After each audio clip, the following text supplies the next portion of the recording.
আসসালামু আলাইকুম। বিভিন্ন কাজের জন্য আমাদের ছবি রিসাইজ করতে হয়। এটা সরকারি চাকরির আবেদন হতে পারে অথবা সার্টিফিকেট কারেকশন অথবা জন্ম নিবন্ধন আবেদন। বিভিন্ন কাজের জন্য আমাদেরকে ছবি রিসাইজ করতে হয়। সিগনেচার করে সেটাকে রিসাইজ করে নির্দিষ্ট ওয়েবসাইটে আমাদেরকে আপলোড করতে হয়। কিভাবে আপনি আপনার মোবাইল অথবা কম্পিউটার থেকে ছবিকে সুন্দর করে রিসাইজ করবেন আর এটা ইফেক্টিভ ওয়ে। আপনি বিভিন্ন সফটওয়্যারের সহযোগিতা নিতে পারেন। সেটা দেখা যাচ্ছে যে সেখানে হয়তো আপনার যে ক্রাইটেরিয়া রয়েছে হয়তো ১০০ কিলোবাইটের মধ্যে আপলোড করতে হবে। আপনি সেটা রিসাইজ করলেন কিন্তু আপলোড করার সময় দেখলেন যে বেশি আসছে। এটা নিয়ে অনেকেই হ্যাচালে পড়েন। তো কিভাবে আপনি এটা রিসাইজ করবেন আর এটা খুবই কার্যকরী। আপনি গুগলে গিয়ে সার্চ করবেন হচ্ছে পিক রিসাইজ। এটা মোবাইল দিয়ে করতে পারবেন। প্রথমে যে লিঙ্কটা আসবে ওয়েবসাইট লিঙ্কটা আপনি এটাতে ক্লিক করে দেবেন। তারপরে এরকম একটি ওয়েবসাইট ওপেন হবে।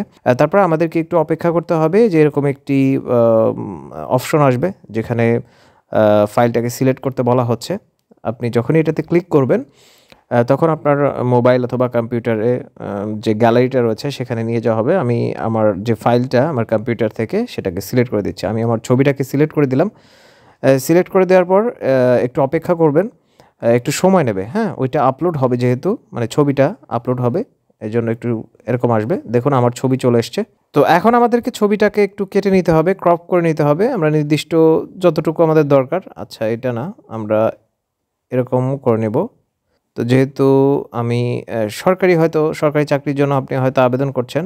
তো আপনি একটু কেটে নেবেন। আমি এরকম করে কেটে নিলাম। তো এই যে এটা দেখতে পাচ্ছেন এই অপশনটা, এটাতে ক্লিক করে দেবেন। তারপরে একটু সময় নেবে। দেখুন এটা হয়ে গেছে। এইবার হচ্ছে আমরা একটু নিচে আসবো। নিচে আসার পরে এখানে দেখুন নিচে একটি অপশন রয়েছে কাস্টম সাইজ। আমরা যেহেতু কাস্টমাইজ করে নেব এজন্য এটাকে সিলেক্ট করে নিলাম। তো এখানে ধরুন আমি এটাকে ৩০০ করে দিচ্ছি। ৩০০ × ৩০০ মাপ থাকে না? বিভিন্ন ওয়েবসাইটে বিভিন্ন রকম নিয়ম থাকে। ৩০০ × ৩০০ করে দিচ্ছি। ৩০০ × ৩০০ করে দিচ্ছি। আপনার ক্ষেত্রে যদি সিগনেচার হয় অথবা অন্য কোনো কিছু আপনি আপনার যে হাইট-টাইট কত রয়েছে এটাকে সিলেক্ট করে দেবেন। মানে এখানে লিখে দেবেন যে কত আপনি চাচ্ছেন। সেটা নির্দিষ্ট করে লিখে দেবেন। আমি ৩০০ × ৩০০ চাচ্ছি এজন্য এটা রাখবো।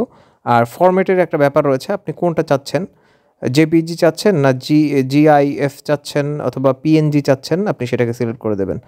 আপনি কোন কোয়ালিটিতে আপনার ছবিটা চাচ্ছেন এখান থেকে কোয়ালিটিকে সিলেক্ট করে দিতে হবে গুড, বেটার, বেস্ট। তো আমি বেস্টটাকে সিলেক্ট করে দিলাম। এইবার হচ্ছে মূল বিষয় সেটা হচ্ছে কত কিলোবাইটের মধ্যে আপনি চাচ্ছেন। তো আমি ১০০ কিলোবাইটের মধ্যে চাচ্ছি। বিভিন্ন ওয়েবসাইটে বিভিন্ন ধরনের নির্দেশনা থাকে যে আপনি এত কিলোবাইটের মধ্যে দিন। তো এটাতে ক্লিক করলেই আপনি পরবর্তী অপশনে যেতে পারছেন। এই যে দেখুন সেভ, এটাতে ক্লিক করলেই আপনি আপনার ফাইলটাকে ডাউনলোড করে নিতে পারবেন। আর আপনি যেটা চেয়েছেন সেটাই পাবেন।